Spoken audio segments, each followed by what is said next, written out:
दुनिया में फॉलो खूनी मंडे और एंजॉय करो दिल दहला देने वाली हॉरर स्टोरीज।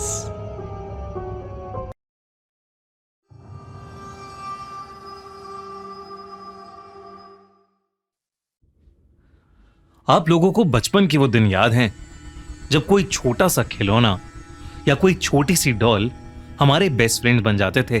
पर जापान में 1918 में एक ऐसा अनबिलीवेबल सा रियल इंसिडेंट हुआ जिसके बारे में जानकर शायद आप कभी किसी डॉल को अपना बेस्ट फ्रेंड नहीं बनाएंगे। ये कहानी है 17 साल के इकीकी सुजुकी और उसकी बहन किकुको चैन की। नन्ही सी किकुको का बर्थडे आने वाला था और वो 4 साल की होने वाली थी। उसका भाई इकीकी अपनी प्यारी सी बहन को एक यादगार बर्थडे गिफ्ट देना चाहता था, पर उनकी फैमिली गरीब थी। इकीकी के पिता एक मजदूर थे जो हर रोज छोटी मोटी नौकरियां करके घर चलाते थे और उसकी मां सिलाई का काम करती थी। इस साल की कोको ने जिद पाल ली थी कि उसे अपने जन्मदिन पर एक सुंदर सी डॉल चाहिए जो उसकी सबसे अच्छी दोस्त बन सके। लेकिन पैसों की कमी होने की वजह से उसके पेरेंट्स ने साफ इनकार कर दिया था। लेकिन इकीकी अपनी बहन से बहुत प्यार करता था। वो उसकी उदासी बर्दाश्त नहीं कर सकता था। पूरे 1 महीने तक छोटे छोटे काम करके इकीकी ने पैसे इकट्ठे किए।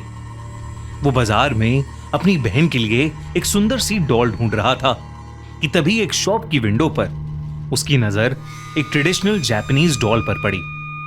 वो डॉल बाकी किसी डॉल से बिल्कुल अलग थी। उसके चेहरे पर एक अजीब सी शांति थी, लेकिन उसकी आंखें इतनी गहरी मानो वो सब देख रही हों। उस डॉल ने जापान का ट्रेडिशनल रेड किमोनो पहना था और उसके काले बाल उसकी गर्दन तक आ रहे थे। इकीकी को वो डॉल बहुत अच्छी लगी और उसने तुरंत उसे खरीद लिया। अपनी 4th बर्थडे पर जब किकोको ने अपना गिफ्ट खोला तो वो खुशी से पागल हो गई। उसने उस डॉल को अपने रूम में सबसे खास जगह दी, अपने साथ सुलाने लगी और उसका नाम रखा ओकीकू। किकोको उस डॉल को इतना पसंद करती थी कि एक पल भी उसके बिना नहीं रहती थी। वो उसके बाल कोम्ब करती, उसे नहलाती और हमेशा अपने पास रखती थी। लेकिन ये खुशी ज्यादा दिन तक नहीं टिकी। एक दिन बाहर खेलते हुए किकोको को एक मच्छर ने काट लिया और उसे बहुत भयानक मलेरिया हो गया। तड़पते हुए आखिरी सांस तक उसने ओकीको डॉल को सीने से लगाए रखा और आखिर में उस नन्ही सी किकोको की मौत हो गई। जापान में डेड बॉडीज को जलाते हुए उनके साथ मरने वाले की सबसे पसंदीदा चीज भी जलाई जाती है। इसलिए इकीकी और उसके पेरेंट्स चाहते थे कि ओकीको डॉल को उसके साथ जलाया जाए, लेकिन उन्हें टेंपल से परमिशन नहीं मिली, जिसकी वजह से उन्होंने किकोको की याद में घर के हॉल में ही उस ओकीको डॉल को एक शेल्फ पर सजा दिया। और कहानी में असली हॉरर यहीं से शुरू हुआ। एक रात जब इकीकी सो रहा था तो उसे घर के हॉल से हल्की हल्की आवाजें आईं, जिससे उसकी नींद खुल गई। उसे ऐसा लगा कि जैसे वो किकोको की आवाज है, जैसे वो कुछ बोल रही है और धीरे से हंस रही है।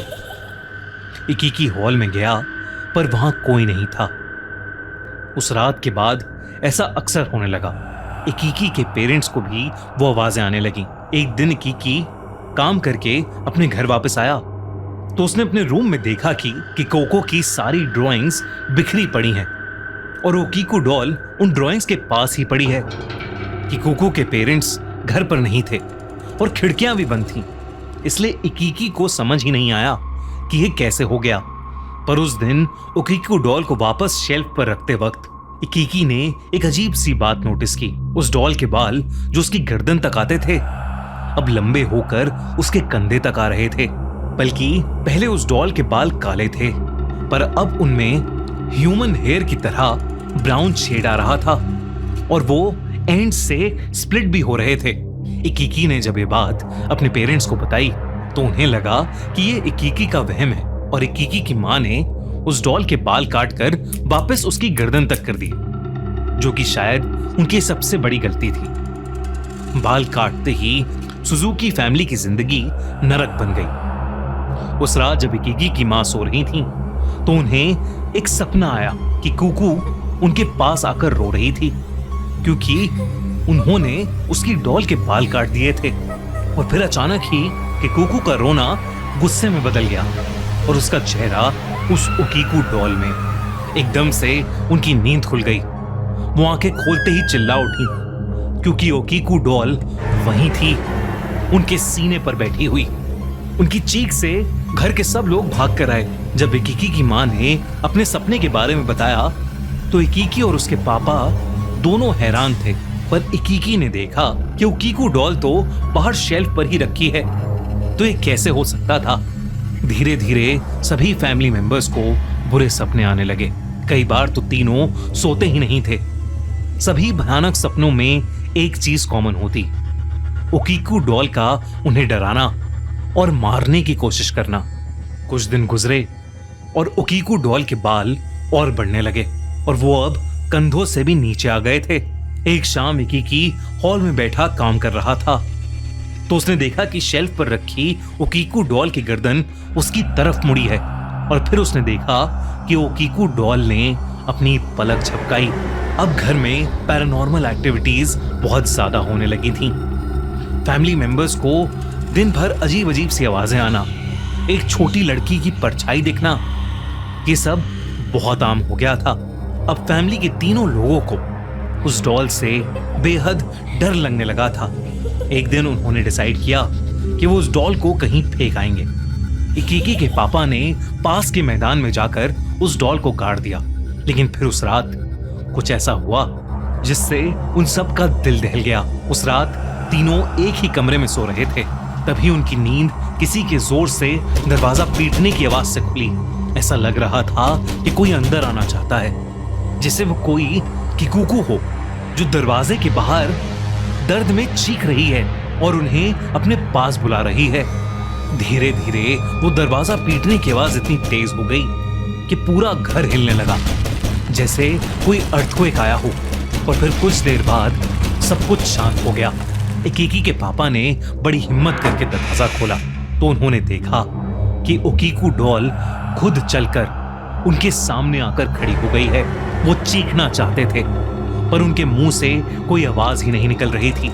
इकिकी ने देखा कि उस डॉल के लंबे बाल बढ़ते जा रहे हैं और उसके बालों की लड़ियां इकिकी के पापा के गर्दन से लिपट रही हैं और धीरे धीरे उनका गला घोट रही हैं। इकिकी और उसकी मां उन्हें छुड़ाने की कोशिश करने लगे लेकिन कुछ भी नहीं हो रहा था।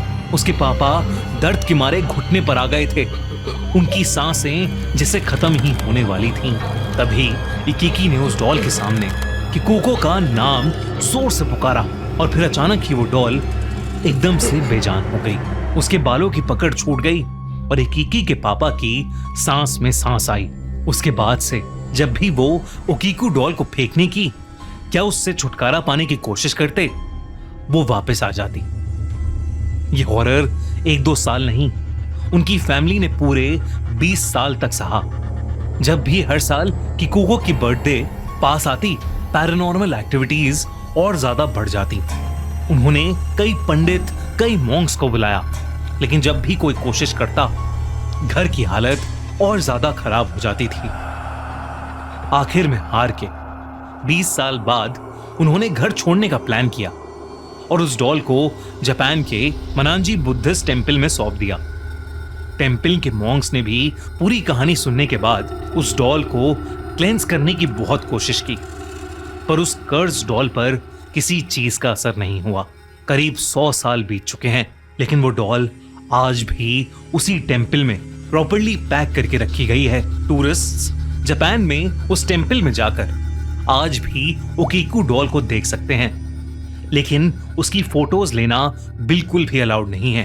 कहते हैं कि कोई भी टूरिस्ट उसे ज्यादा देर देख भी नहीं सकते, वरना उसे उस डॉल के भयानक सपने आने शुरू हो जाते हैं।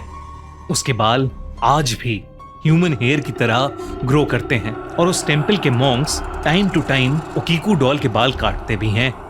लेकिन सबसे हॉरिफाइंग बात जो रिसेंटली पता चली है कि अब उस डॉल का मुंह धीरे धीरे खुल रहा है और लोगों को उसके अंदर उसके दांत बढ़ते हुए नजर भी आ रहे हैं। आपको क्या लगता है, क्या कि कोको की आत्मा उस डॉल के साथ अटैच हो गई है या फिर इसके पीछे कोई और ही राज है? अगर आपको ये वीडियो अच्छी लगी तो हमारा चैनल खूनी मंडे सब्सक्राइब करना बिल्कुल मत भूलना।